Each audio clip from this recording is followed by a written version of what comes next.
columna y baluarte de la verdad,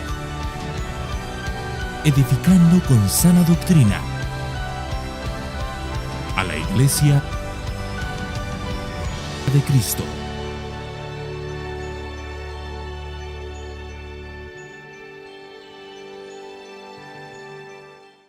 Pero hoy vamos a estar leyendo 2 de Timoteo, capítulo 4 y versículos 9 al 22.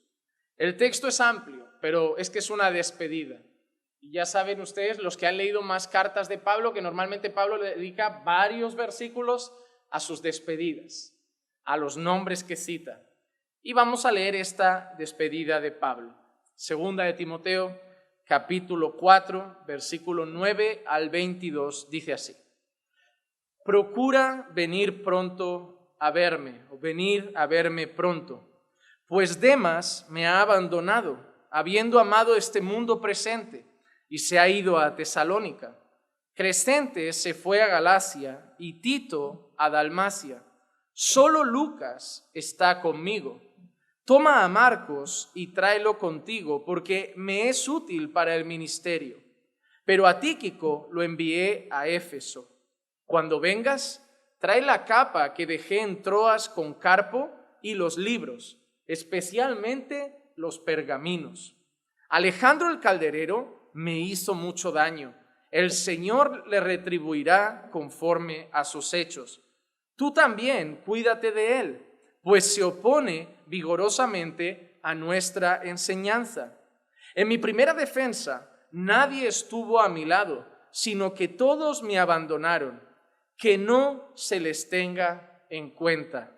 Pero el Señor estuvo conmigo y me fortaleció, a fin de que por mí se cumpliera cabalmente la proclamación del mensaje y que todos los gentiles oyeran. Y fui librado de la boca del león. El Señor me librará de toda obra mala y me traerá a salvo a su reino celestial. A Él sea la gloria por los siglos de los siglos. Amén. Saluda a Prisca y a Aquila y a la casa de Onesíforo. Erasto se quedó en Corinto, pero a Trófimo lo dejé enfermo en Mileto. Procura venir antes del invierno. Eubulo te saluda, también Pudente, Lino, Claudia y todos los hermanos. El Señor sea con tu espíritu. La gracia sea con vosotros. Llegamos a las últimas palabras de Pablo. Y cuando decimos las últimas palabras de Pablo, no nos referimos a las últimas palabras de Pablo en esta carta, sino literalmente las últimas palabras de Pablo. La última despedida del apóstol Pablo. Y en este caso se dirige a Timoteo con una serie de nombres, con una serie de saludos, con una serie de indicaciones, que a pesar de que parezca que no sirven para nada en nosotros, porque ni Alejandro el calderero está entre nosotros, ni los buenos hermanos que pide Pablo siguen entre nosotros. Pero estoy convencido de que todas estas enseñanzas, de que todos estos saludos, de que todas estas maneras de despedirse van a servir en parte para nuestra vida. Hermanos, hoy acabamos la carta, 27 mensajes, en los que nos hemos ido edificando con cosas muy importantes, no solo para nosotros como creyentes, sino para nosotros como iglesia y especialmente quizá también para mí como siervo del Señor, porque no dejaba de ser una carta pastoral, no dejaba de ser la carta de un apóstol a un discípulo que estaba entregándole la iglesia prácticamente en sus manos para que la cuidara y la pastoreara, y él le daba indicaciones. A mí me han hecho llorar sus palabras, me han hecho cuestionarme muchas cosas, afirmarme muchas cosas importantes para mí como pastor, como siervo del Señor. Pablo ha incitado a Timoteo a ser fiel en el mensaje de la palabra, a ser fiel en la proclamación del evangelio, a recordar que el evangelio es el mayor tesoro que se le ha dado y que lo tenía que atesorar, que lo tenía que cuidar y lo tenía que compartir con fidelidad. Pablo le ha demostrado a Timoteo la importancia de predicar la sana doctrina y le advertía de que vendrían tiempos donde habrían hombres que no serían buenos, que no predicarían la verdad, que introducirían herejías, que habrían hombres perversos que querían ser una piedra de tropiezo para el pueblo del Señor y que él debería tener cuidado, pero en medio de todos esos hombres él debía ser fiel, él debía ser íntegro, él debía ser leal al Señor. Y eso es un desafío para nosotros como pastores, pero también para todos los siervos del Señor, porque todos vivimos en medio de un mundo lleno de hombres malos. Todos vivimos en medio de un mundo lleno de personas que nos van a querer hacer caer, nos van a querer hacer tropezar, así como Satanás anda como león rugiente buscando a quien devorar y va a querer llevarnos a la ruina espiritual. Y debemos estar atentos, hermanos. Debemos reconocer que es como si viviéramos en medio de Babilonia. Yo veo a hermanos cayendo en la fe, cayendo, tropezando bruscamente, enfriándose en los caminos del Señor. ¿Por qué? Porque no han sido conscientes de que estamos en guerra. Y hermano, la Biblia constantemente nos llama a ser sobrios, a estar velando. El apóstol Pablo llamaba a Timoteo a pelear una batalla, a ser un buen soldado. Hermanos, estamos en guerra. Déjame decirte algo, tu carne es un feroz adversario. Satanás te odia y el mundo te aborrece. Y entre los tres van a querer que falles a Dios cada día. Y si no oramos y velamos, vamos a sucumbir a muchas cosas. Vamos a tropezar, vamos a distraernos y vamos a enfriarnos en la fe. Así que Pablo ha querido que Timoteo esté apercibido de todas esas cosas. Que sea un siervo fiel, que sea un siervo prudente, que luche y que sobre todo confíe que todo eso lo va a conseguir por la gracia de Dios y que al final de todo, aunque tuviera que morir por Cristo, le esperaba la corona de vida que Dios tiene para los que le aman. Y es ahora donde hemos leído estos últimos versículos en los que Pablo se despide. Y nosotros no conocemos a la mitad de estas personas. Además, nombres que, pues igual en su cultura eran bonitos, pero yo a mi hijo no le iba a poner Eubulo. ¿Te imaginas presentando en la iglesia a Eubulo Bath Sousa? No, hermano, esto se iban a reír mucho en el cole.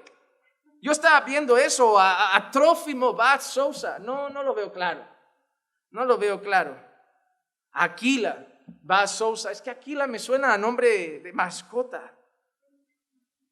Claudia ya es otra cosa. Pero la cuestión aquí es que no conocemos a estas personas, pero Pablo sí las conocía. Cuando Pablo dedica nombres en las cartas es algo interesante. ¿Por qué? Porque Pablo no solo conocía a estas personas. Pablo predicó seguramente a cientos, y yo no sé, me atrevería a decir que a miles de personas. Acabaría siendo conocido por multitudes, y él debe haber conocido a tantísima gente, pero en sus cartas mencionaba a algunos. Entonces, yo no veo que estos saludos y estas despedidas estén por casualidad. Hay muchas personas que cuando llegan a estas partes como que las saltan, como, son nombres, esto no tiene chicha, no tiene doctrina, no es tan importante. Pero yo siempre recordaré un texto, toda la Escritura es inspirada por Dios, los saludos también. Porque Pablo podía haber mencionado otra cosa, o Pablo podía simplemente haber dicho, saludad a toda la iglesia, que la gracia y la paz del Señor sea con vosotros, pero menciona cosas. Y la Biblia dice que toda la Escritura es inspirada por Dios. Entonces tengo que entender que esos saludos están inspirados por Dios. Y si están inspirados por Dios, y la Biblia dice que es útil para enseñar, para corregir, para redarguir, para instruir, tengo que entender que ahí Dios me quiere enseñar algo. Es como cuando la gente llega a las genealogías y les aburre un poco, y fulano engendró a fulano, y fulano engendró a fulano, y dice, no, esto me lo paso, esta no es la parte interesante de la Biblia, pero son importantes. Dios las ha puesto ahí por algo, quiere enseñarnos algo. Y estoy convencido que en este saludo Dios quiere enseñarnos muchas cosas. Así que yo tengo por lo menos 6 o 7 cosas que quiero que hoy te lleves a casa de la despedida de Pablo. 7 cosas que yo aprendo de la despedida de Pablo, a pesar de que después de haber leído el texto, el único título que me pasaba por el corazón es Cuando todos te abandonan. Porque Pablo está acabando sus días y no tiene a un grupo de forofos en la ventana gritando, Pablo, estamos contigo. Pablo está acabando sus días y no le están cantando al Señor alabanzas ni orando desde abajo en su nombre.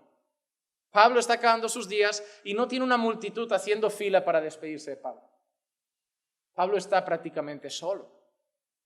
Y duele ver eso, hermano. Porque no hablamos de cualquier hermano. Hablamos de alguien que dio su vida por los demás. Y eso yo creo que también es una enseñanza para los pastores. Porque ¿sabes qué piensa uno? Que cuando uno se da al Señor, se da a la iglesia, el día que lo necesite, la iglesia estará ahí. Pero Pablo nos enseña que a veces no pasa eso.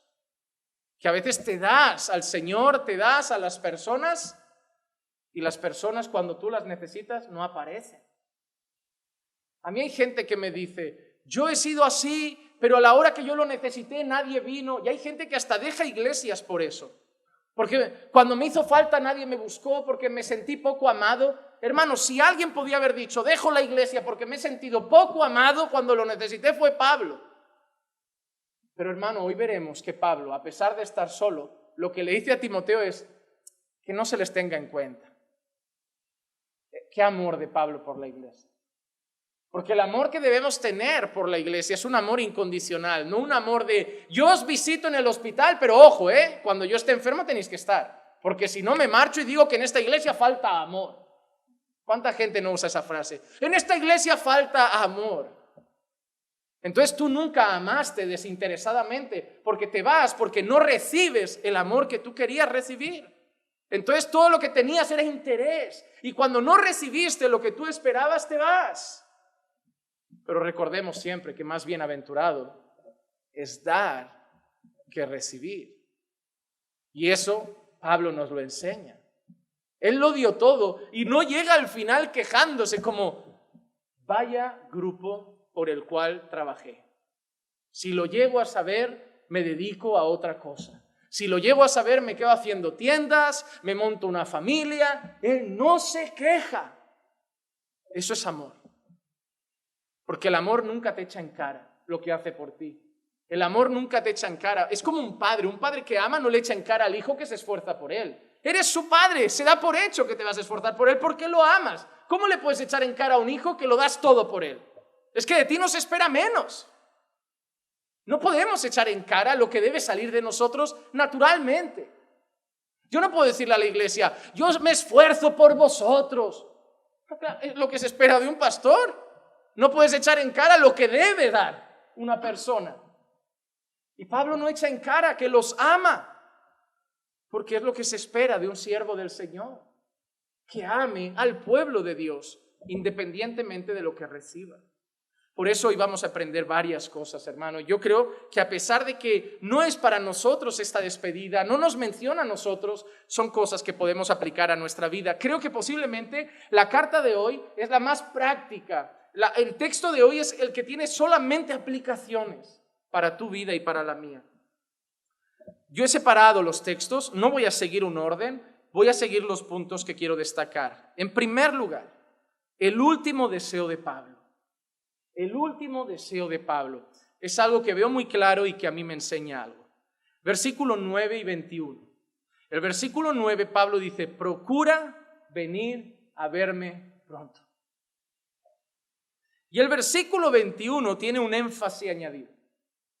Procura venir antes del invierno. El último deseo de Pablo no era predicar otra vez más. El último deseo de Pablo no era tener la oportunidad de subirse a un púlpito otro día. El último deseo de Pablo no era un almuerzo con la familia. El último deseo de Pablo no era un almuerzo con la iglesia, con los hermanos en Cristo. El último deseo de Pablo era ver a Timoteo. Y hermano, esto debe ser bonito. Esto es algo que a mí me ha enseñado. La relación de Pablo con Timoteo a lo largo de las diferentes cartas que Pablo escribe, la podríamos definir como la relación más fraternal que hay en la Escritura entre un discípulo y un maestro. El propio apóstol Pablo dice que Timoteo lo sirvió a él como un hijo sirve a un padre. El propio Pablo habla de Timoteo y lo vimos en la carta como un amado hijo en la fe. Y hermano, te digo una cosa, ahí yo ya encuentro una enseñanza. Como te dije, hoy voy a ver puntos y enseñanzas. Y en ese deseo de Pablo de venir, de ver a su discípulo, vio la importancia de cultivar ese tipo de relaciones. Hermano, hoy vivimos relaciones muy distantes en la iglesia y poco sinceras. Hoy cumplimos, guardamos las apariencias. Algunos incluso hacen sus pequeños grupos selectos.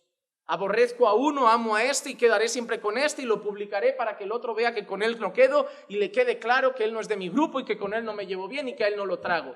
Iré a la iglesia, esos son los pastores, pero yo nunca pediré consejo ni a ese pastor ni al otro porque yo me pastoreo solo. ¿Para qué eres de la iglesia? Porque me gusta la palabra, pero en el fondo no me caen bien los pastores. Bien, bravo. Esas son las relaciones que se ven hoy en la iglesia. Ponemos cara bonita, ponemos apariencias de que todo va bien y que somos creyentes y todos nos queremos, pero no es la realidad. Nadie tiene esa relación normalmente. Pero esa es la relación que Dios desea. La relación que Dios desea es que nos amemos tanto que deseemos antes de morir tener entre nuestros brazos para abrazar a ese hermano una vez más. Y ¿sabes qué? La realidad es que entre nosotros somos muchos y nos vamos a conocer, nos vamos a respetar, nos vamos a amar, vamos a orar los unos por los otros, pero esa relación no se va a tener con todos. Pero deberíamos orar y buscar en el Señor cultivar con personas esas relaciones. Yo creo que todos necesitan un Timoteo así. Una persona leal, una persona de confianza, una persona a la que uno le pueda abrir el corazón sabiendo que no va a llegar a otros, una persona a la que uno le pueda poner sus cargas sobre los hombros sabiendo que va a ser una ayuda, un apoyo, una persona que sabe que está en otro lado y ni siquiera tiene miedo de que lo traicione porque sabe que es leal, que es fiel, que es un amigo sincero. Y que cuando nos queden pocos días en esta vida le llamemos y digamos, antes de partir con el Señor, déjame abrazarte otra vez. Porque tú me has visto reír y tú me has visto llorar, tú me has visto bien y tú me has visto mal, tú me has visto firme y me has visto caído, pero siempre estuviste a mi lado. Y lo primero que veo en este pasaje, en el deseo de Pablo de ver a Timoteo, es que yo me pregunté eso, más allá de mi esposa, que obviamente está claro, ¿a quién? Yo preparaba este texto y me preguntaba, si tú pudieras elegir a una persona que dijeras, más allá de tu esposa, llámalo para verlo antes de morir, ¿a quién llamarías? No, me estuvo pensando mucho rato eso. Y llegué a una conclusión. Yo no he cultivado esa relación todavía con nadie. Yo tengo conocidos, tengo personas a las que enseño, tengo personas a las que cuido y pastoreo. Pero yo todavía no he cultivado esa relación con nadie. Pero no me quiero quedar así, porque esa relación no solo la tenían ellos. En la Escritura vemos relaciones profundas de ese tipo. Vemos a Jesús con multitudes, vemos a Jesús con 70, vemos a Jesús con 12, pero a Getsemaní se llevó 3. Y casualmente son los mismos 3 que se lleva ¿dónde? Al monte de la transfiguración. Oye, algo tenían esos 3, porque en las cosas más especiales elegía esos 3. Nosotros vamos a caminar con muchos, vamos a tener relaciones con grandes grupos, pero siempre hay un grupo más afín, un grupo con el que tenemos, quizá las batallas las pasamos juntos, los sufrimientos los pasamos juntos, lloramos juntos, reímos juntos. Personas que realmente se ponen a tu lado porque quieren aguantarte los hombros, levantarte las manos cuando caen. Personas que a lo mejor para un pastor saben que la carga es pesada y lo quieren ayudar. Porque saben que son críticas, son quejas, son traiciones, incluso de propios hermanos, y quieren estar ahí para cuando llore poder secar sus lágrimas y diga, sí, esos hermanos no te tragan, no te aguantan, solo te sonríen en el culto, pero luego llegan a su casa y dicen, esto no me parece bien, y yo tampoco me explico por qué siguen ahí dentro. Pero todavía hay algunos que te amamos, que te queremos, y que cuando te vayas con el Señor estaremos honestamente llorando tu pérdida. Hermano, Pablo me enseña la importancia de cultivar esas relaciones. ¿Tú tienes un amigo así? Porque esto no es un colega, ¿eh? Esto no es un conocido. Esto no es alguien como lo que nos decimos siempre, te amo en el Señor. Esto es una relación de las que no se tienen muchas en la vida. De las que realmente valen la pena y de las que me atrevería a decir que son un regalo de Dios. Porque para mí la amistad es una bendición. Para mí los amigos son una bendición. Conocidos hay un montón, pero los amigos son un regalo de Dios. Los amigos se cuentan con la mano, ¿eh? Yo no hablo de los 600,000 suscritos a una página de Facebook, esos no son amigos. Ni siquiera los 2,000 que tienes en tu perfil de Facebook son amigos, pueden ser conocidos. Los amigos que son más unidos que un hermano. Los que incluso te hieren por tu bien, pero también te recogen cuando caes. Esas amistades se cultivan con mucho cuidado, porque Pablo va a hablar de personas que lo han dejado, de personas que lo han traicionado, de personas que le han sido un tropiezo, pero de Timoteo no dice nada malo. Eso significa que Timoteo con Pablo tiene una palabra que hoy en día escasea y que yo creo que es la más necesaria para una buena amistad, y se llama lealtad. Yo tengo personas en esta iglesia que amo porque soy su pastor, pero no tengo confianza para sentarme en su mesa y abrirles el corazón, porque ya me han demostrado que no son leales. Pero también hay gente leal. Y esa palabra, hermano, debes orar al Señor para que te haga una persona leal. Porque siempre pedimos gente leal, pero debemos ser gente leal. Porque la lealtad que yo quiero de un amigo, ese amigo también la quiere de mí. Y significa que cuando todos estén a mi alrededor y digan, es que fulanito es mi amigo, y yo diré, no está aquí, no se habla de él, es mi hermano. Y ya, y lo cortaré porque lo cuidaré, guardaré sus espaldas. La primera cosa que veo aquí es que el último deseo de Pablo era estar con su discípulo, con su amigo, con su hermano. Y repito, yo me preguntaba, en mis últimos momentos, ¿a quién llamaría para que viniera a la cárcel antes de que me cortaran la cabeza? Hazte la misma pregunta. ¿Con quién tienes esa relación? Hermano, debemos cultivar buenas relaciones en Cristo. No vamos a tener la misma, repito, con todos, pero Dios va a poner gente en nuestro camino. Como a Moisés le puso 2 que le levantaran los brazos. Como a Pablo le dio un Timoteo. Dios va a poner personas en nuestro camino. Hermano, busquemos buenos amigos y seamos buenos amigos. Cultivemos esas relaciones sanas en el Señor, como la que Pablo tuvo con su discípulo. Segundo punto que quiero tratar en esta carta es que primero Pablo dice que tiene deseo de ver a su discípulo. Pero en segundo lugar, Pablo empieza a hablar de los que lo han abandonado, los que abandonaron a Pablo. Vamos a leer el versículo 10. Dice así: pues Demas me ha abandonado, habiendo amado este mundo presente, y se ha ido a Tesalónica. Crescente se fue a Galacia y Tito a Dalmacia. Demas me ha dejado habiendo amado este mundo presente y se ha ido a Tesalónica. Crescente se ha ido a Galacia y Tito se ha ido a Dalmacia.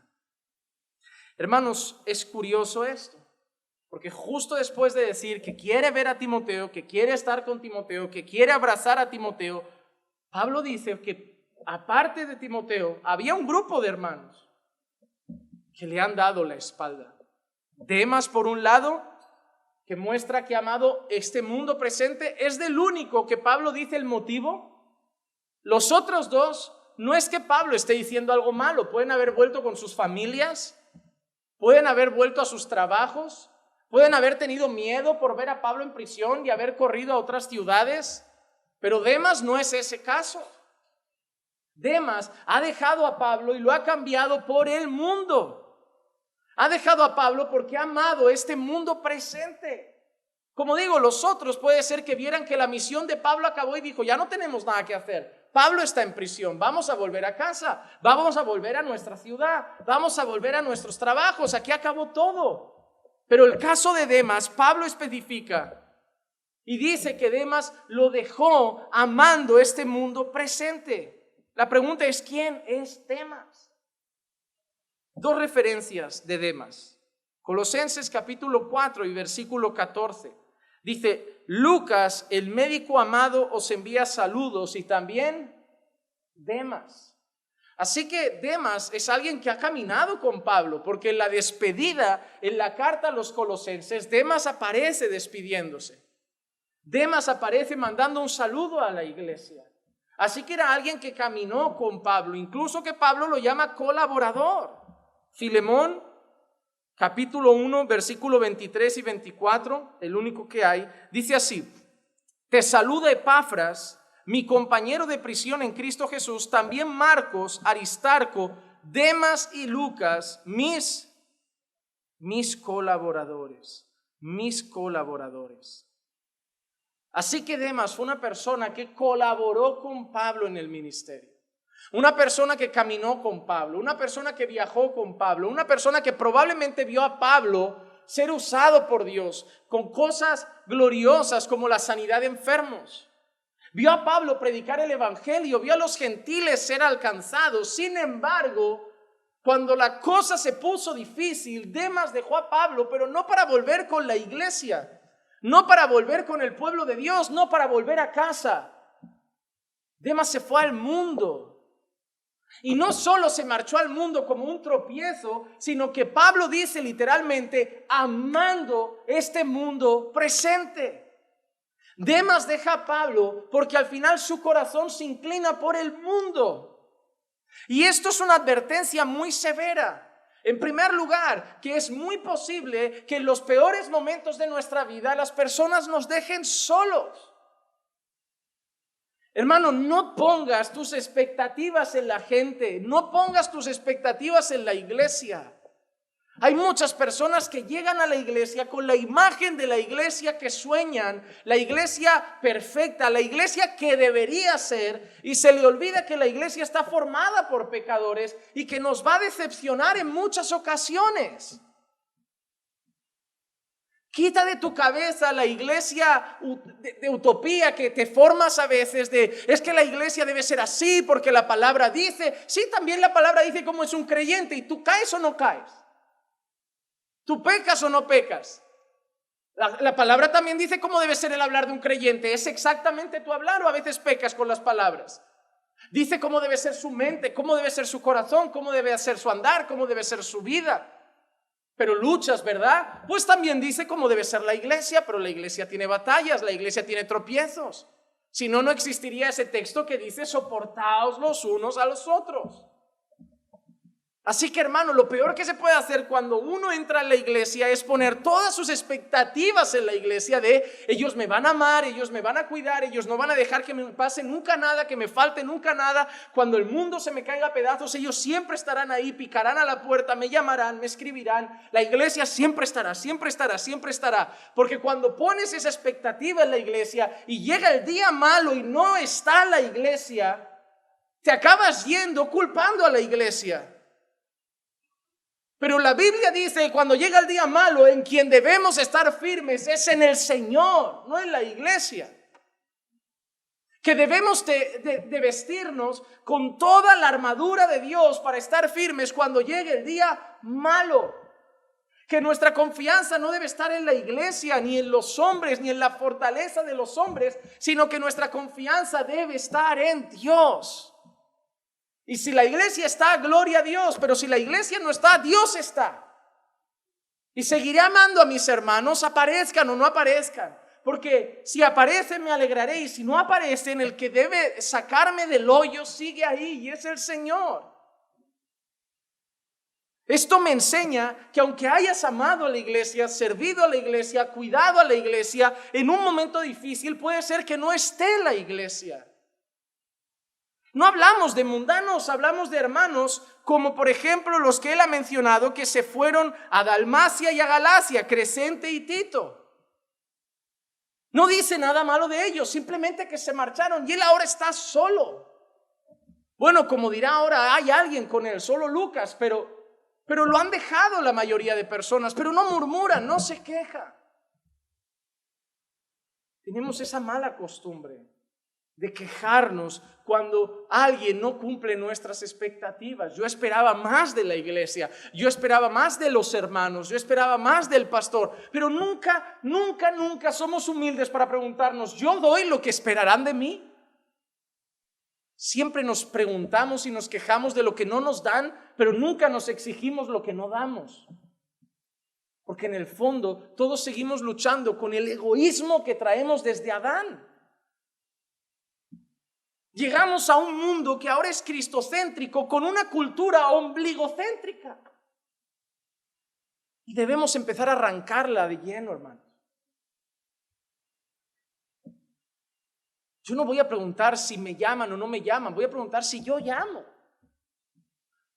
Yo no voy a preguntar si mis hermanos me escriben cuando lo necesito, me voy a preguntar, yo escribo. No me voy a preguntar, mi pastor es conmigo como debe ser, me voy a preguntar, yo soy con mi pastor como debo ser. Voy a mirarme más a mí antes de mirar a los demás, antes de exigir a otros lo que ni siquiera yo estoy dando. Porque estoy seguro, hermanos, de que deberíamos desenfocarnos del ellos y enfocarnos en el yo, en el sentido, no de lo que merezco, sino que de lo que debería dar. Nos preocupamos de lo que mi esposa no me da, los hijos no me dan, la iglesia no me da. Hermano, creo que hay que orar mucho por un gran pecado que es el egoísmo. Que todo nace del orgullo. De creer que yo soy importante y yo merezco que me traten bien. Y si no me tratan bien aquí, me buscaré otro sitio y daré un portazo al salir para que todo el mundo lo sepa. ¿Qué actitudes son esas? Egoístas, orgullosas, soberbias. Debemos luchar con eso. Así que hay personas, hermanos, que en los momentos malos no van a aparecer. Y eso no tiene que suponerte un dolor tan grande como para renunciar a ellas. Ay, estuve 2 semanas sin ir y ni una llamada recibí de los hermanos. Da igual, ámalos. Es que me cuesta, ámalos. Nadie dijo que fuera fácil. Dijo que el amor todo lo sufre, todo lo espera y todo lo soporta. Que no busca lo suyo. Entonces, ámalos como el Señor ha mandado. Mañana tú decepcionarás a alguien. Implorarás su misericordia y su perdón. Ofrécelo hoy. Así que, hermanos, en los momentos difíciles puede ser que se encuentren más solos de lo previsto. Y aún así deben responder con amor y gracia a las personas que los desampararon. Eso me enseña Pablo. Pero hay otra cosa que veo en este pasaje.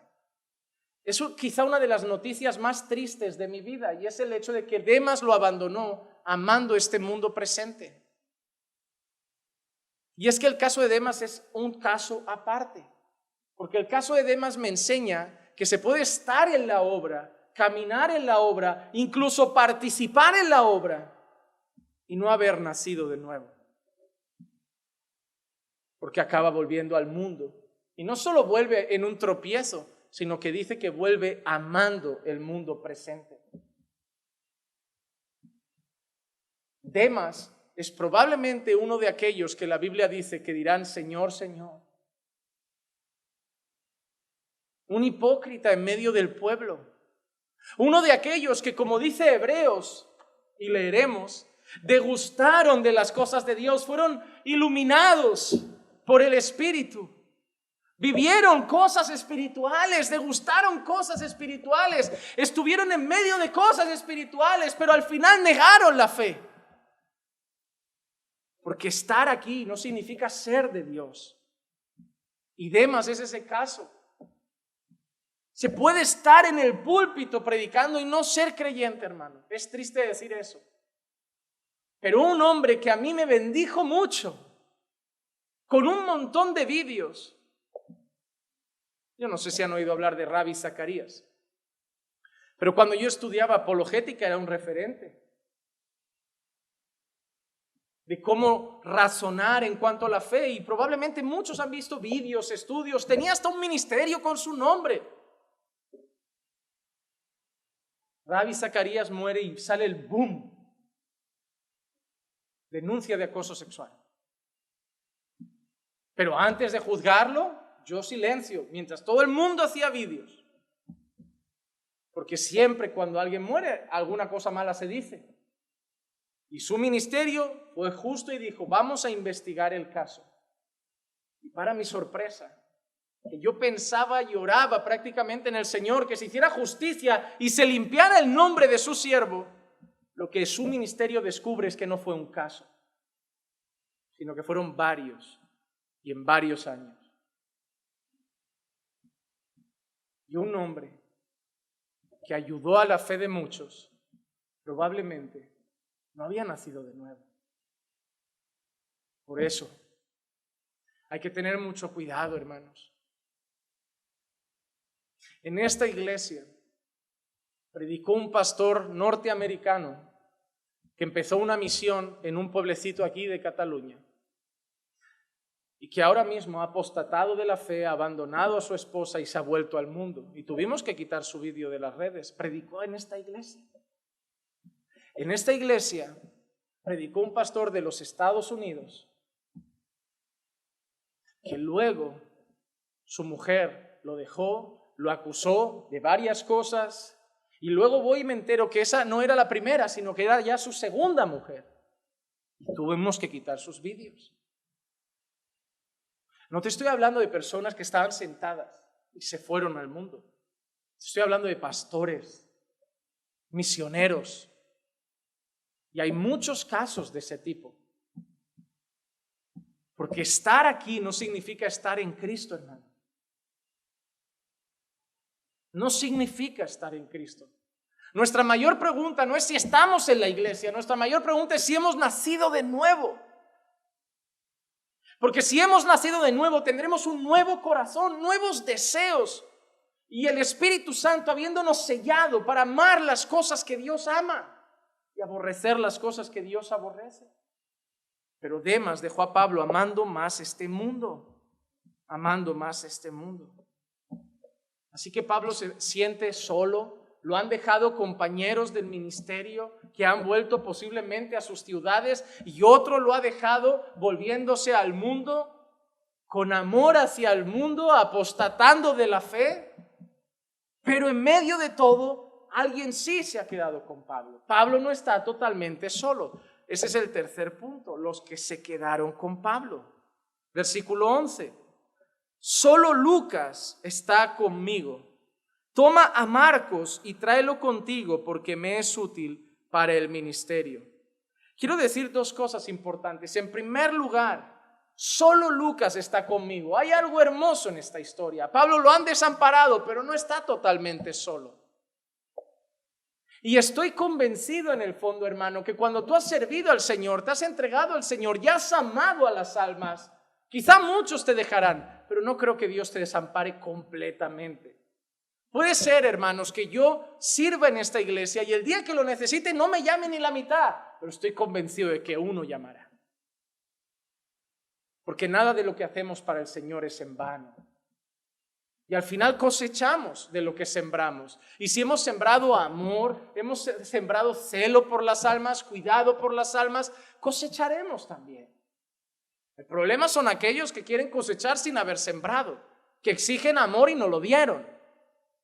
Pero Pablo está con Lucas. ¿Y quién es Lucas? Como hemos leído antes, Colosenses 4:14, Lucas, el médico amado, os envía saludos y también Demas. Uno se fue al mundo, pero otro sigue ahí. ¿Y qué sabemos de Lucas? Su profesión era médico. Yo creo, siempre lo he dicho, que Pablo fue inteligente en caminar con un médico, porque con la de latigazos que le dieron, la de pedradas que le pegaron, siempre era bueno tener a alguien que le curara las heridas. Me imagino a Lucas pasando revisión a Pablo, a ver, deja, ver, predica con calma, no te sulfures. Tómate 3 días de baja. No, yo tengo que predicar. Venga, Lucas, dame el alta. Además es curioso que Lucas, en un entorno en que todos eran judíos, era griego. Así que anda con un griego, médico, Nadie esperaba que fuera él el que a lo mejor quedara con Pablo, pero él está ahí, está con Lucas. Pero lo más interesante de esto no es el que se ha quedado con Pablo solamente, sino aquel que Pablo pide. Pablo ha pedido a Timoteo que traiga a alguien con él. Timoteo, vente, quiero verte antes del invierno, pero tráete a alguien contigo. ¿Quién es? Marcos. Y antes de decir algo, yo quiero leer Hechos 15, 36 al 39. Después de algunos días, Pablo dijo a Bernabé: volvamos y visitemos a los hermanos en todas las ciudades donde hemos proclamado la palabra del Señor para ver cómo están. Bernabé quería llevar también con ellos a Juan, llamado Marcos, pero Pablo consideraba que no debían llevarlo consigo, a quien los había desertado en Panfilia y no los había acompañado en la obra. Se produjo un desacuerdo tan grande que se separaron el uno del otro, y Bernabé tomó consigo a Marcos y se embarcó rumbo a Chipre. Es muy interesante esto. ¿Por qué? Porque Bernabé y Pablo eran amigos, caminaban juntos. Bernabé en un momento en el pasado, al inicio del ministerio de Pablo, intercede por Pablo ante los apóstoles.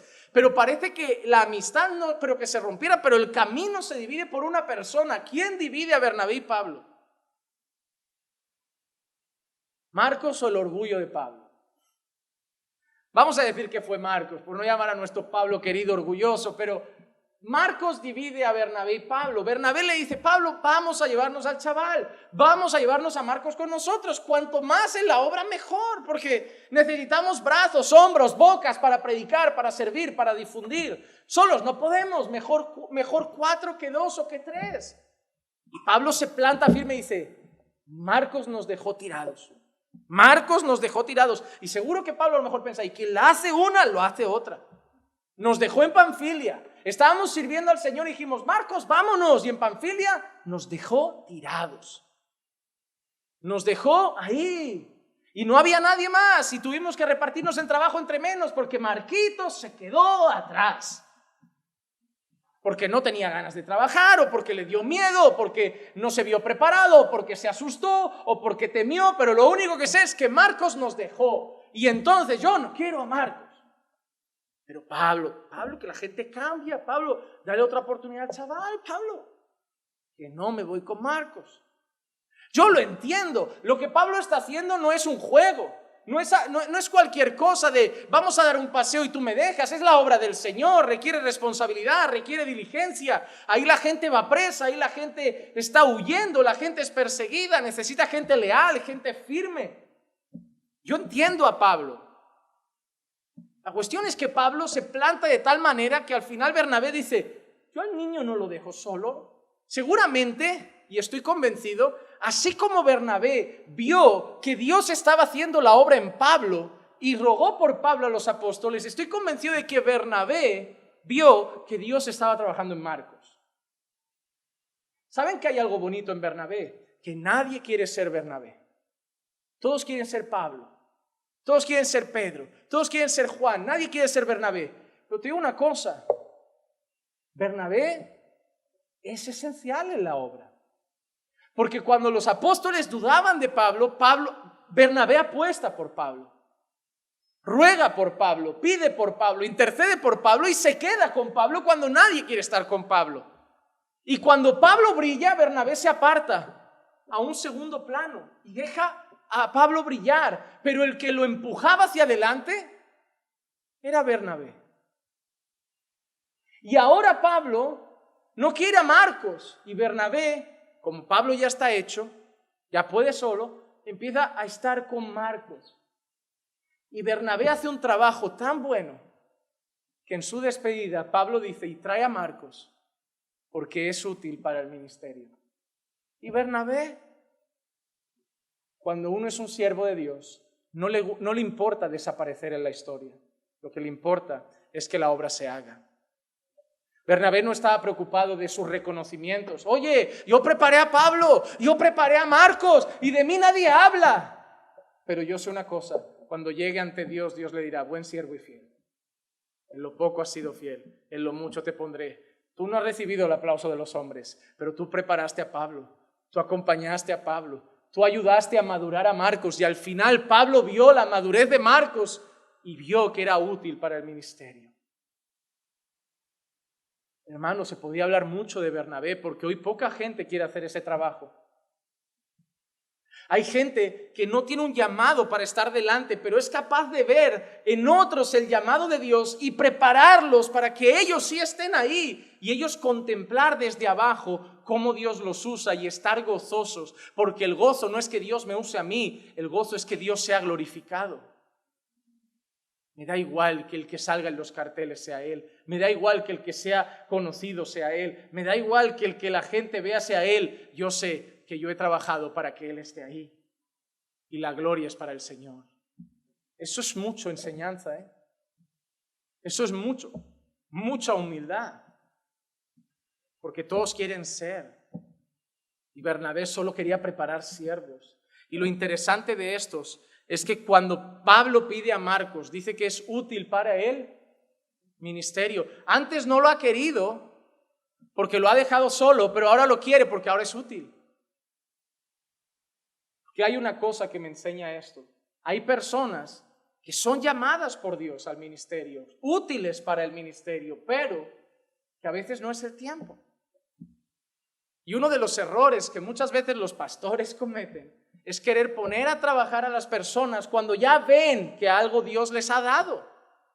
No, yo creo que esa persona el Señor la va a usar y ya la quieren poner. Y no empiezan a trabajar el carácter, la madurez, no lo forman, no lo preparan. Y pasa lo de Marcos, que a lo mejor era llamado por Dios, pero no era el tiempo y se cansa, se agota o le pesa demasiado. Pero en el tiempo oportuno, Marcos ya fue útil para el ministerio. Hermano, a veces tú mismo ves a hermanos que tienen ciertos dones y empiezas a decir, pastor, yo creo que el hermano, pastor, yo creo que el hermano, sí, yo también, en el tiempo del Señor. Los dones no significa que ya tienes que servir. Hay algo más importante que los dones y que lleva tiempo, el carácter. Porque si pones a alguien con dones sin carácter, es una bomba de relojería.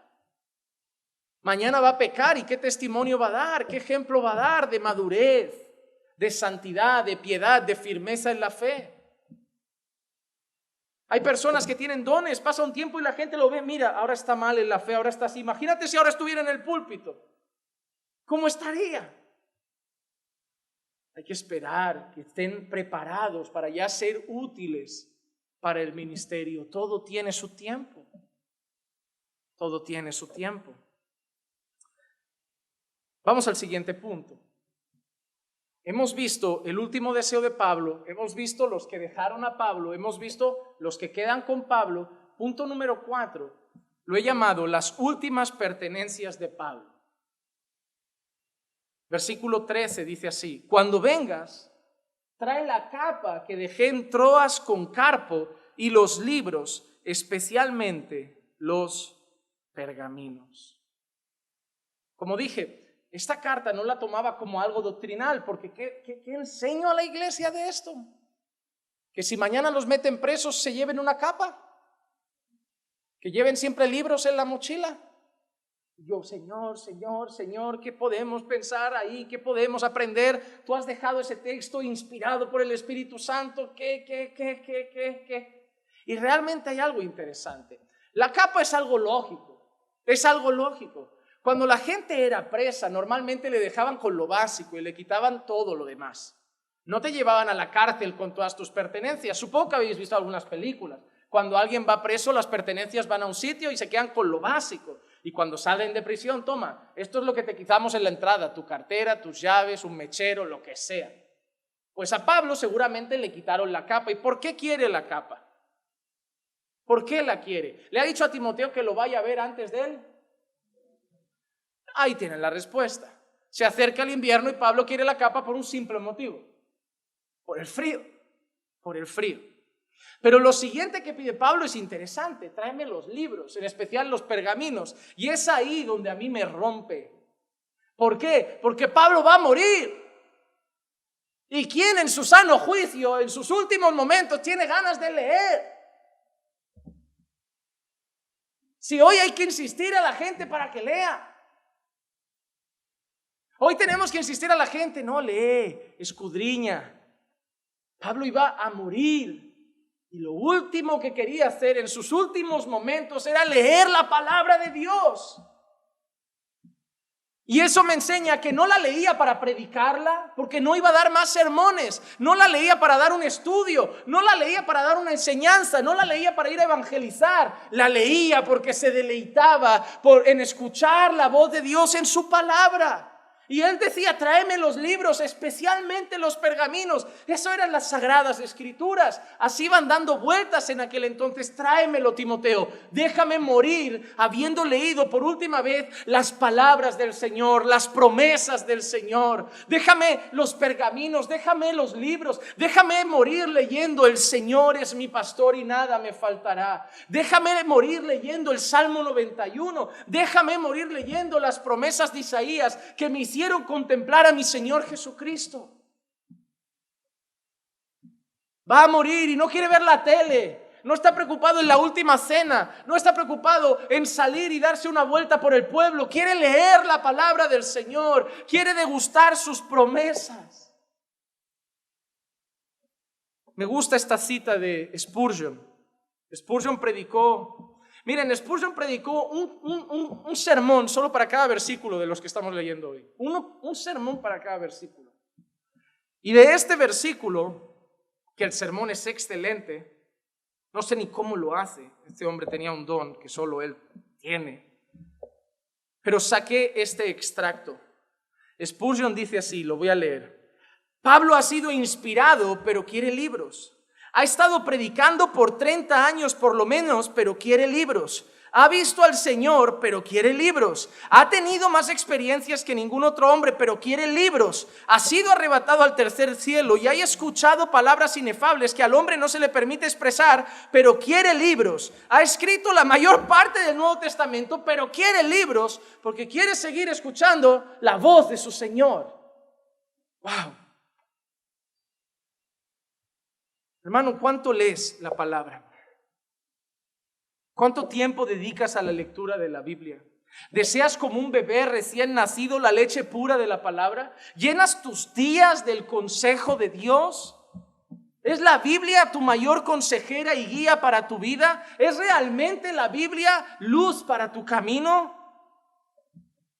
Hermano, esto me hace deciros una cosa, que podamos amar la palabra como Pablo la amaba. Que podamos amar la Escritura como Pablo la amaba. Que podamos llegar a los últimos momentos de nuestra vida, estar agonizando en la cama de un hospital y pedir nuestra Biblia para poder leer la palabra mientras se cierran nuestros ojos y vamos a la presencia del Señor. Porque si algo nos queremos llevar de esta tierra, si unas últimas palabras nos pudiéramos llevar de esta tierra, no se comparan las palabras de una esposa, de una madre, de un amigo a las palabras de Dios. Por eso Pablo va a morir, pero antes dice, trae los libros. Déjame sumergirme en mis últimos momentos en las promesas del Señor. La palabra del Señor. Hermano, pídele a Dios más amor por la palabra. No caigas en el error de los reformados de hoy, de leerte 300 libros y 10 minutos la Escritura. Me gusta Spurgeon y me va a tener que perdonar si algún día estoy delante por lo que voy a decir, pero Spurgeon no es inspirado por el Espíritu Santo. Me encantan los autores como Thomas Brooks, pero no es inspirado por el Espíritu Santo. Disfruto de los libros de John Piper, pero no es inspirado por el Espíritu Santo. Disfruto de los libros de quien quieras, pero ninguno es inspirado por el Espíritu Santo. Pueden ser guiados, pueden ser iluminados y pueden estar basados en la Escritura que inspiró el Espíritu Santo, pero solo la Biblia es inspirada por Dios. Los hombres se pueden equivocar, los hombres pueden cometer errores, la Biblia es infalible. Así que como dijo Spurgeon, no inspirado, visita buenos libros, pero vive la palabra. Vive la palabra, hermano. Si hoy solo tienes 30 minutos para leer, no leas otro libro. Lee la palabra, ya leerás otro libro otro día. Tu afán no debe ser leer muchos libros, tu afán debe ser leerte el libro de Dios. Y los otros están bien, pero primeramente el libro de Dios. Primeramente el libro de Dios. Porque esa es su voz, esa es su voz. Y debemos amar la palabra como Pablo la amaba. Siguiente punto que quiero tratar de la despedida de Pablo.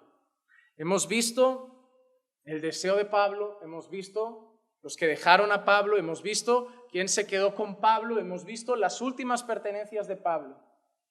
Y ahora quiero ver la advertencia de Pablo. Número 5, la advertencia de Pablo. Versículo 14 y 15. Alejandro el calderero me hizo mucho daño. El Señor le retribuirá conforme a sus hechos. Tú también cuídate de él, pues se opone vigorosamente a nuestra enseñanza.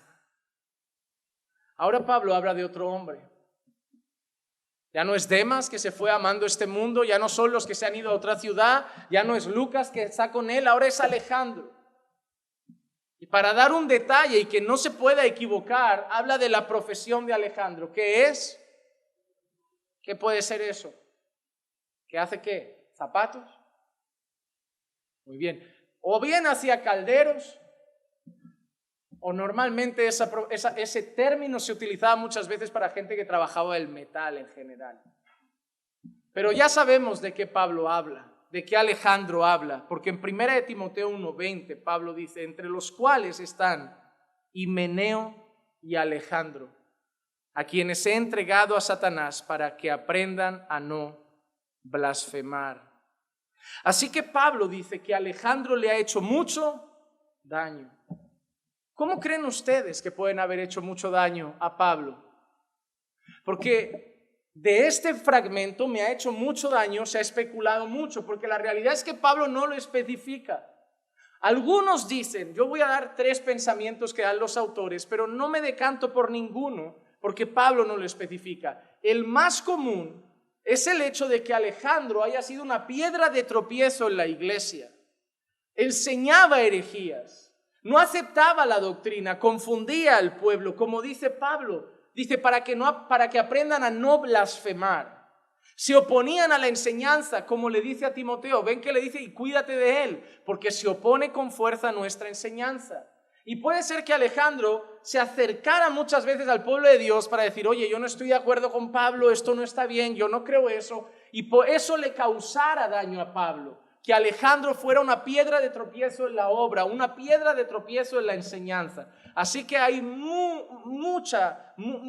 muchos que piensan eso. Y es una gran posibilidad que Pablo diga que le ha hecho mucho daño en el sentido de la piedra de tropiezo y lo duro que ha sido tener a Alejandro cerca mientras Pablo hacía la obra. Porque estaba ahí siempre metiendo cizaña, confundiendo a las personas, quizá hablando mal de Pablo, quizá hablando mal de su ministerio, y eso le puede haber causado mucho daño a Pablo. Pero voy a ir simplemente a la segunda. La segunda cosa que algunos dicen, y que tampoco es un disparate, es que en medio del pueblo cristiano, la manera de hacer más daño al pueblo cristiano en aquella época, ¿saben cuál era? Había una cosa que se les llamaba informantes. Eran personas. Como sabrán, en aquellos tiempos la iglesia cristiana era perseguida. Y yo no sé si han llegado a ver la película de Pablo, apóstol de Cristo. Seguramente sí, muchos la habrán visto, preciosa. Podemos tener alguna diferencia en algún punto, pero es muy bonita. Además, quien está con él ahí en prisión todo el rato es Lucas, está ahí con él. Pero si se dan cuenta, los creyentes vivían como escondidos en una especie de guetos secretos que nadie podía decir nada. Y habían personas que eran como informantes, eran personas que como que se hacían amigos, fingían que eran, y cuando alguien les decía, mira, nos reunimos ahí, corrían a Roma, daban el aviso y iban a por los creyentes, prendían a algunos, otros corrían y otra vez a esconderse. Imagínense los pobres qué vida tenían. Y cuando Pablo dice que Alejandro le ha hecho mucho daño, algunos piensan que Alejandro pudiera haber sido una persona que informara a Roma de dónde andaba Pablo para ayudar a prender a Pablo y llevarlo a la prisión. No sabemos si fue un informante, sí sabemos que fue una piedra de tropiezo en la obra del Señor. Lo que está claro que Pablo dice es que en la obra van a haber personas que nos van a hacer daño. Que está muy bonito pensar que todo es un cuento de hadas, que todo es un camino de rosas, pero en la obra van a haber personas que nos van a hacer daño.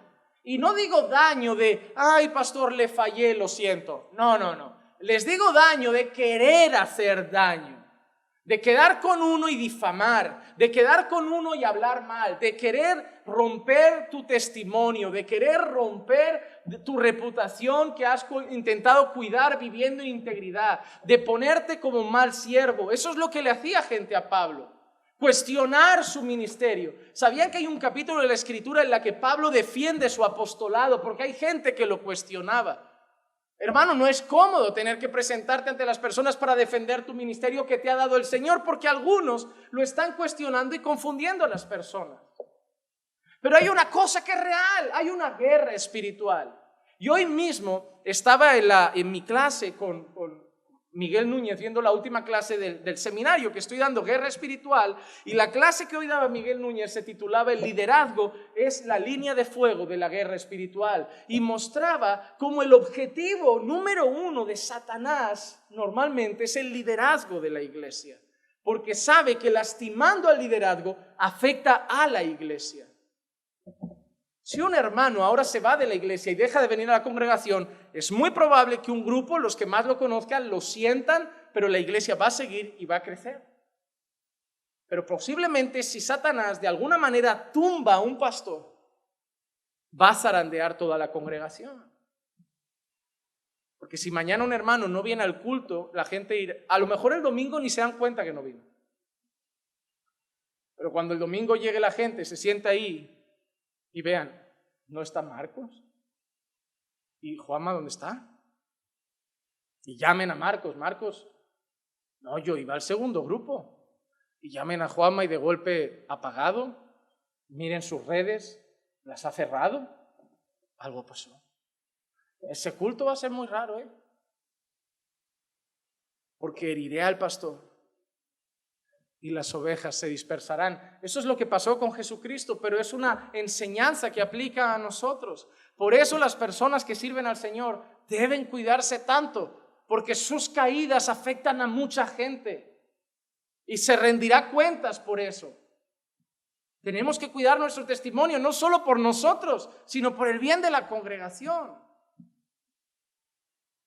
Así que, hermanos, nosotros tenemos esa responsabilidad y habrá personas que entrarán para hacer daño, porque Satanás va a intentar zarandearnos, va a intentar pincharnos para que saltemos, porque si el hermano explotó contra el pastor y el pastor se serenó, del hermano uno lo espera por eso, pero si el pastor responde con otra bomba, es como, ¡oh! Mira cómo le contestó el pastor. Y ellos te van a pinchar y tú vas a estar aquí agarrando este púlpito de madera con fuerza, como, tenme aquí, Señor. Porque si yo reacciono como ahora mismo mi cuerpo me pide, la iglesia va a ser zarandeada.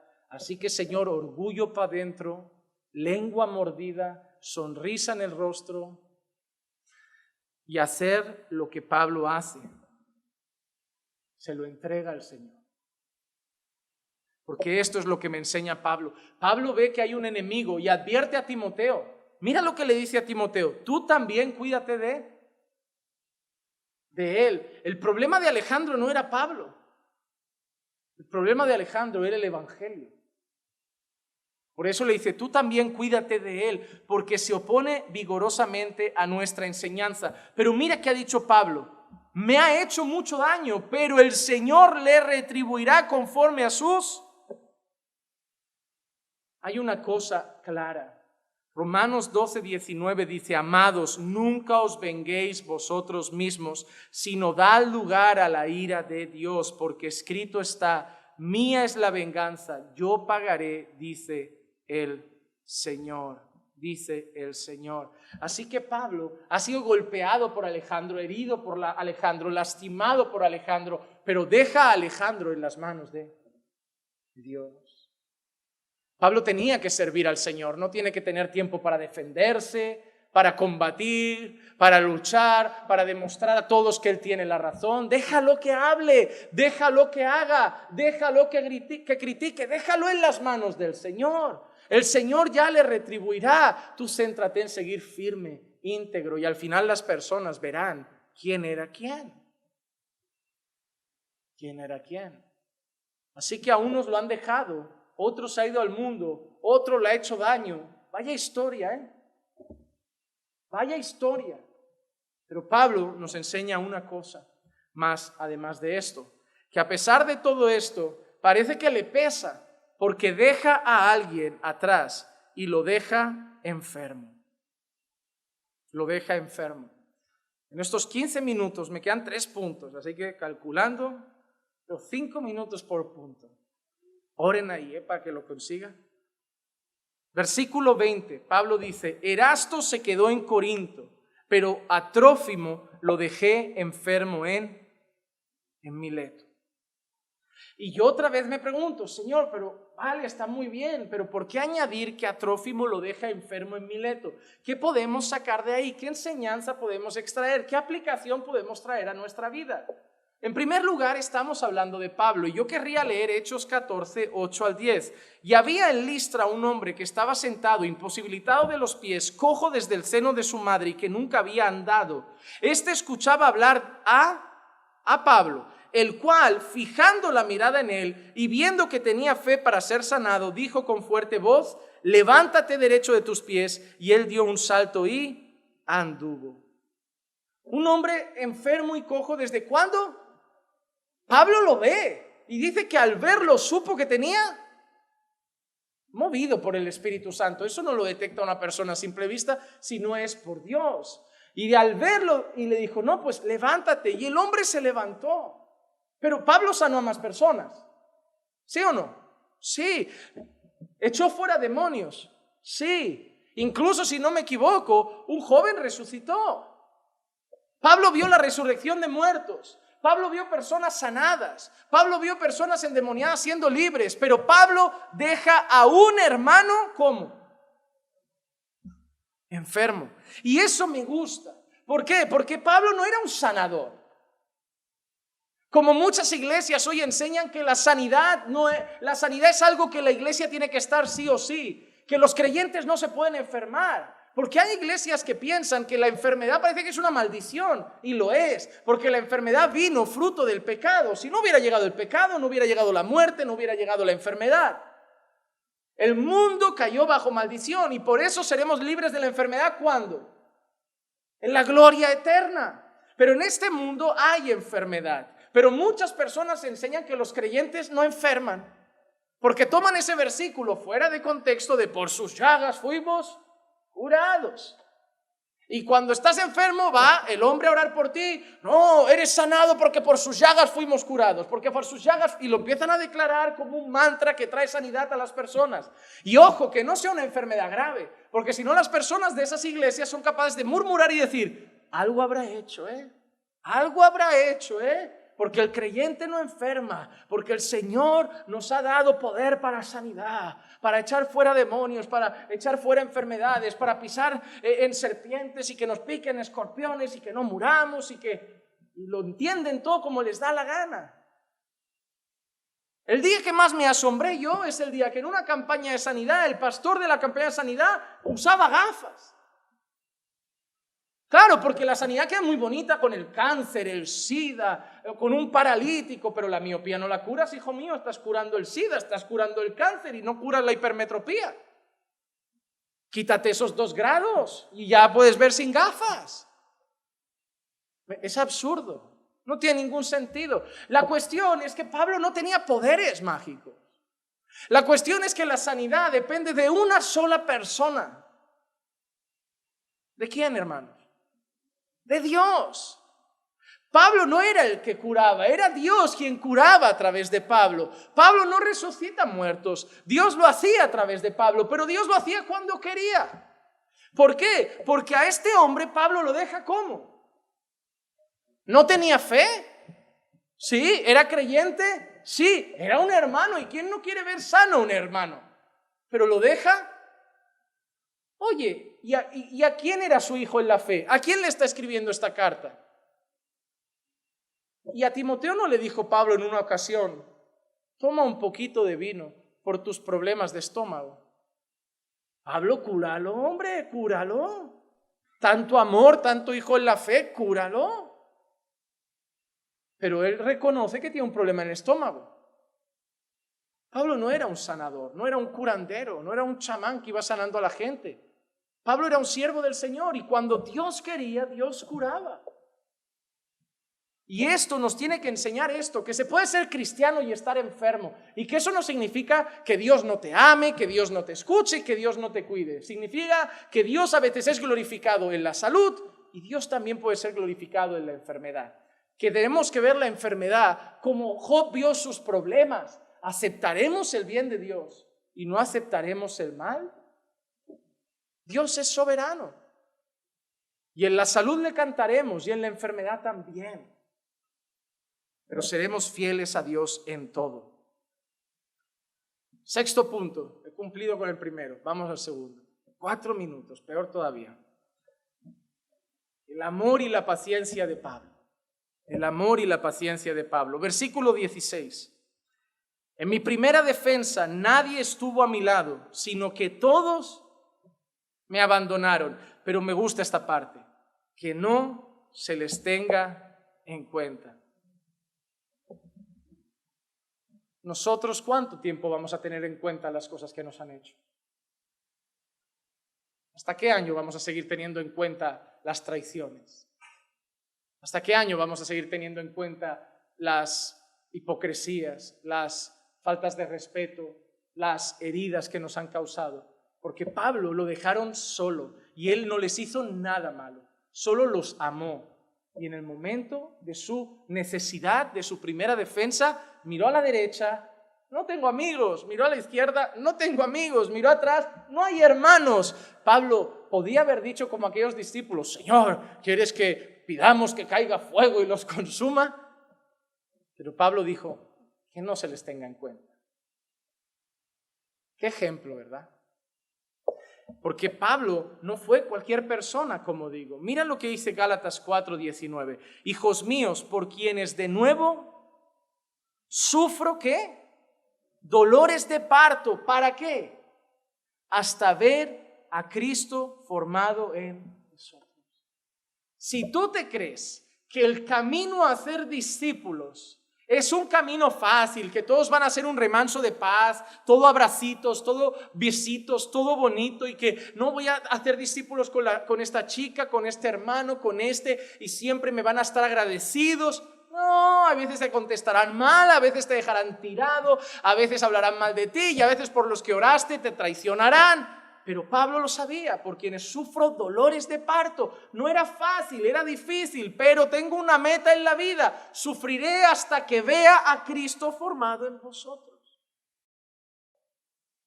Yo creo que hay mucha gente que llega al ministerio pastoral creyendo que todos son restaurantes, trajes, regalos, fiestas, risas, cosas buenas. No es así, hermano. Te levantas un día a las 4, un día a las 5, llegas aquí con ojeras. ¿Qué tal, pastor? Bien. Pero ¿sabes qué? Va a ser así siempre. Pero ¿sabes qué? A eso nos llamó el Señor. Te digo una cosa: alguien tiene que sufrir para ver a Cristo en tu vida. Y el Señor, al menos mientras estés en esta iglesia, me ha puesto a mí para sufrir por ti. Porque a los otros pastores les da igual cómo estás viviendo. Les da igual si pecas, les da igual si te llevas bien en tu matrimonio, si estás deprimido en la fe. Pero Dios ha elegido a alguien que va a sufrir para ver a Cristo en tu vida. Faltas 3 semanas al culto, pregúntale a Paul Washer lo preocupado que está. Pero hay un pastor que estará pensando: ¿qué le pasa y cómo lo arreglo? Anda deprimido, anda deprimida, anda de cabeza para abajo, ya le está durando mucho. ¿Cómo salir de ahí? Y sufre por esa persona. Pero es lo que toca. Sufrir dolores de parto para ver a Cristo en las personas. Ojo, no para ver que las personas sean felices, se rían y tengan dinero y trabajo. Yo no voy a sufrir por eso, pero tengo que sufrir para ver a Cristo en vuestras vidas. Y a veces tocará que me odiéis, porque me tocará corregir, me tocará decir algo está mal y me miraréis con caras malas. Pero yo solo sufriré para ver a Cristo en vuestras vidas. Segunda de Timoteo 2:10, Pablo dice, por tanto, todo lo soporto por amor a los escogidos, para que también ellos obtengan la salvación que está en Cristo Jesús y con ella la gloria eterna. Todo lo soporto por amor a la iglesia. Sufro para ver a Cristo formado en ellos. Por eso me han dejado solo, me han abandonado, pero no se lo tengo en cuenta. Qué amor, ¿verdad? Pues ese es el amor que los pastores deben tener por la iglesia. Ese es el amor que debemos tener. Con esto llegamos al último punto. Y lo he querido dejar para el final. Y es la compañía que nunca faltó a Pablo. Porque ahí estaba Lucas, pero en su primera defensa, ¿quién estaba? Nadie. Ahora solo Lucas. Tito se ha dado a un lado, Crescente a otro, Demas para el mundo, Alejandro una piedra de tropiezo. Pero hay alguien que siempre estuvo con Pablo. Timoteo, no. Tito, no. Silas, no. Bernabé, no. Hay alguien que siempre estuvo con Pablo y por eso lo dejé al final, porque es el mismo que está con la iglesia hoy también. Es el mismo que también está contigo y que cuando la gente te dé la espalda, él también va a estar contigo. El versículo 17, Pablo nos ha dicho esto, pero el Señor estuvo conmigo. Se me pone hasta la piel de gallina, hermano. El Señor estuvo conmigo y no solo eso, me fortaleció, a fin de que por mí se cumpliera cabalmente la proclamación del mensaje y que todos los gentiles oyeran, y fui librado de la boca del león. Me han dejado solo, me han abandonado. Unos empezaron y se fueron, otros empezaron y se marcharon, otros comenzaron y se fueron a otro lado, pero el Señor ha estado conmigo y me ha fortalecido. ¿Para qué? Para que se cumpliera la misión. No para que viviera la vida que a Pablo le daba la gana, sino que Dios fortaleció a Pablo para que Pablo cumpliera la misión que Dios le había entregado. Y eso es algo que debo aprender hoy. Que cuando Dios te pide algo, Dios te sostiene. Una de las frases más bonitas que una vez leí, que se quedó grabada en mi pecho, es la siguiente: Dios no te va a llevar donde su gracia no te pueda sostener. Y eso es cierto, hermano. Que si Dios te dice, te quiero de misionero, Él te sostiene. Te quiero de pastor, Él te sostiene. Te has casado, Él va a sostenerte como esposo, como esposa, Él va a sostener tu familia. Donde te metas para servir al Señor, Dios te va a sostener. Dios nunca te va a dejar. Josué 1:9, lo conocemos. No te lo he ordenado yo, sé fuerte y valiente. No temas ni te acobardes, porque el Señor tu Dios está contigo donde quiera que vayas. O Isaías 41:10, no temas porque yo estoy contigo. No te desalientes porque yo soy tu Dios. Te fortaleceré, ciertamente te ayudaré y te sostendré con la diestra de mi justicia. Qué curioso que Pablo esté pidiendo libros donde probablemente va a estar leyendo esas palabras. Yo estoy contigo, Pablo. Yo te fortalezco. Sé fiel, sé valiente. Cuando te corten la cabeza, recibe la corona. Recibe la corona, hermano. Lo que nos enseña esto es que Dios sostiene a su pueblo, Dios acompaña a su pueblo.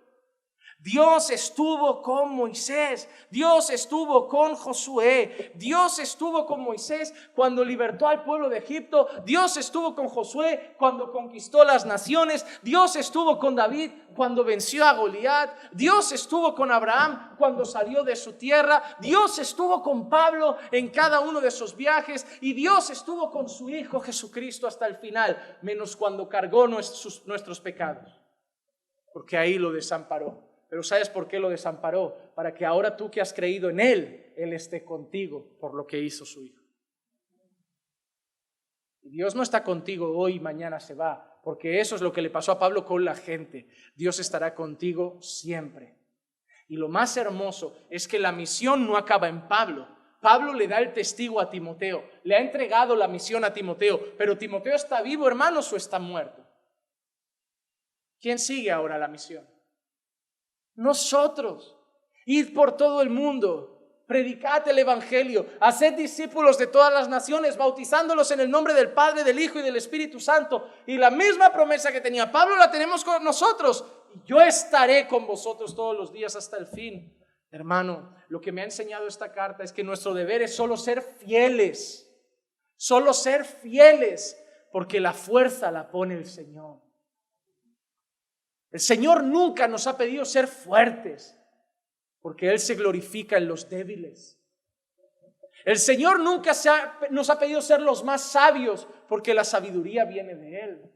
El Señor solo nos ha pedido ser fieles. Ser fieles, ser fieles. Y es lo que le ha dicho Pablo en esta carta a Timoteo. Sé fiel en la enseñanza, sé fiel en tu vida, sé fiel en la predicación, sé fiel con los hermanos, sé fiel con el Señor.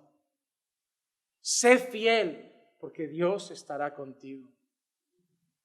Hermano, sé fiel en tu trabajo, sé fiel en tu matrimonio. Sé fiel a donde vayas porque Dios estará contigo. Dios no te pide que seas un superhéroe. Dios no te pide que tú lleves tu casa adelante, tu familia adelante, tu vida adelante. Dios la va a llevar por ti. Dios solo quiere que seas fiel y Él estará contigo. Echa tus cargas en el Señor y descansa como Pablo, que aunque todos te dejen, podrá una madre olvidarse del hijo que dio a luz, pero Dios nunca te va a dejar. Vamos a orar. Padre, te damos gracias por tu palabra y por esta despedida, Señor, que a pesar de solo ser nombres y algunas frases sueltas, nos sirven de aplicación para nuestras vidas. Gracias por recordarnos que habrá momentos de soledad. Gracias por recordarnos especialmente que el ministerio es un camino de mucha soledad. Gracias por recordarnos, Señor, que a veces también habrán quienes estén al lado nuestro, pero que aunque perdamos a todos, Señor, tú siempre estarás con nosotros. Gracias por advertirnos que en la vida cristiana, en el ministerio, habrán peligros como Alejandro, que querrán hacer daño, Señor, a la iglesia. Danos discernimiento para poder verlos y huir de ellos. Ayúdanos a reconocer, Señor, que necesitamos formar buenas relaciones también como la de Pablo con Timoteo. Ayúdanos, Señor, a saber que hay personas que a lo mejor hoy, Señor, tienen los dones, pero no el carácter, como Marcos, como Pablo dijo en la Escritura, pero que mañana podrán ser útiles para el ministerio. Y ayúdanos a entender, Señor, cómo Pablo lo dio todo por ti, hasta que al final las únicas pertenencias que Pablo tenía era una capa y unos libros, porque había vivido para ti y no para construirse un imperio en esta tierra. Pero Pablo tenía lo más grande, tenía el Evangelio, que tenía a ti, Señor, y por eso tenía la confianza de que sus ojos se cerrarían aquí, pero se abrirían en tu gloria.